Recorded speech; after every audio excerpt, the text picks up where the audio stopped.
One day in the 6th grade, I was just sitting there, minding my own business, trying to squint to see the whiteboard because I didn't realize that I needed glasses at the time, and the cool guy who sat directly in front of me turned around with a sinister little smile on his face and just stared at me without saying a word for like 3 minutes. It was the most awkward thing that ever happened to me in my entire life, and I didn't know what to say, nor did I have the confidence to be like, can I help you? So I just sat there and let him do it, and we shared this nice little terrible moment together. And after school that same day, him and his friends followed me home and were yelling something at me. They were like, "Bah, da, da." I tried to figure out what it was. It kind of sounded like pistachio, and I found out within the week that they had nicknamed me Mustachio, and it was because of this nice little girl stash that I had going on when I was in the 6th grade. I tried to let go and I tried to laugh it off. I sought solace from my friends, who were these cute little blonde girls who didn't have any hair on them whatsoever. So they kind of just laughed at my misfortune, but also told me to laugh it off as well. Shortly after that, me and my group of friends went to the Ramada because every Monday, $7, you got to go and just play on the water slides. One night wasn't as fun as the rest because these little girls were being super mean to us and stealing our tubes and budging in front of us. And I decided to take it upon myself to be like, hey, like, can you stop? You're ruining our night. And the little owner of that little clique was like, do you shave your armpits? And I was like, yeah. And she was like, well, it doesn't look like it. And everybody around was like, bah ha ha, and laughing at me, including my friends, probably because they were super uncomfortable and embarrassed as well. It was terrible, and they also said that I had mosquito bites for boobs, but that's kind of besides the point. The point is, ever since that moment, that series of unfortunate events, I became very insecure about the hair that covers my entire body. My mom and my sister took after the Malay and Chinese side of the family that doesn't have any hair on their bodies whatsoever, whereas I, like my brother, took after the Italian side of my dad, and there is bountiful amounts of hair everywhere. Hair that my mom didn't know what to do with, and one time she caught me trying to wax my armpits in the living room. She saw me screaming, and she was like, what are we gonna do about this? She ended up buying me some laser hair removal appointments. I went to 2, but you need to go to like 8 because your hair grows in cycles, and you need to go continuously to get all of the hair gone permanently. I haven't gone because it's really expensive, and it's something that really bothers me and that I just can't shake. Terry's been with me for 4 years. He's pretty much seen everything despite my attempts to hide, and he tells me that on days where I don't shave, I don't have to go like this, and that he really doesn't care. He loves me, but it's hard for me to try to hide these things because sometimes I can't, and right now I have this ingrown hair, like right here. Since it's summer, I've been wearing a lot of crop tops and just weather-appropriate attire, but every time my friends see it, they're like, you have hair growing where a woman shouldn't grow hair. And it's really embarrassing. It's something I really can't shake.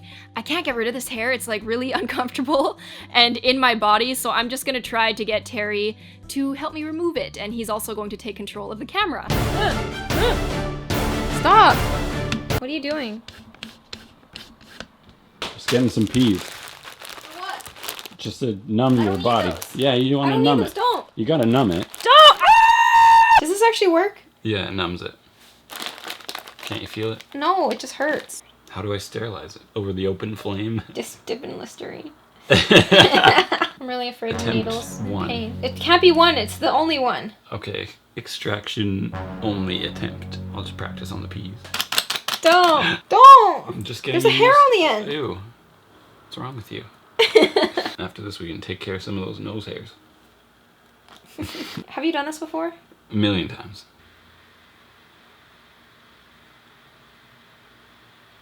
Sugar. Ow! Are you done?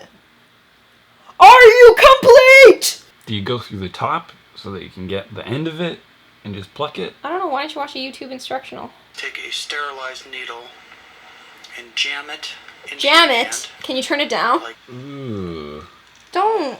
Ingrown hair extraction number 2. The last one ever. This one's so Okay, I small. can't. I'm so scared. Shut up. Shut up in your mouth. Yeah, you shut up. You shut up, alright? Alright, ready? No. Now? No. Okay, that really freaking hurts. Hey! You got it! Yay! Can I pluck it? It appears Terry just got the tip and not the root. I might have got the root, but it might be, there's still a little bit in there, so we're gonna go for extraction number 3. You're sweaty. It's like you're in childbirth. I've carried this hair for 2 months. Can't you see I'm in pain? You could probably get it out with the tweezers. Okay! Let's do that! Ow. It really hurts. Got it. You got it? We did it! Well, you did it. I didn't do anything except complain. Dr. Terry signing off. Being a really hairy girl has kind of sucked because it's brought me under a lot of scrutiny from people who think that women shouldn't have hair on their bodies in certain places, that they will naturally have hair. And it's really annoying, but at the same time, I'm glad that I went through it, because every time you go through something shitty, it makes you think about things a different way. And despite the fact that I don't like my thick hair in my armpits, I like my thick hair on my head, I like my long eyelashes, I like my eyebrows that I can do a lot of different things with. There's pros and cons to every single situation. I will still be getting rid of my armpit hair from now on just because it's my preference, but I feel like it might have not been that way if I wasn't bullied about it in the past. There are even girls who are growing out their armpit hair and dyeing it crazy colors to be like, these are my armpits and hear them roar. I think that people are beautiful no matter what they do, and I think that people should be able to do whatever they want, whenever they want, without being stared at for 3 minutes for undisclosed reasons and then bullied for it later. I hope you guys have an amazing week. Whether you're hairy or not, you are amazingly beautiful, and I will talk to you soon. Bye. I wasn't gonna tell anyone what I'm doing for the next month because this is the kind of thing that often evokes a very opinionated response from people, but you guys might notice some unavoidable differences in me for the next month, so if you're wondering if something's wrong, this is actually why.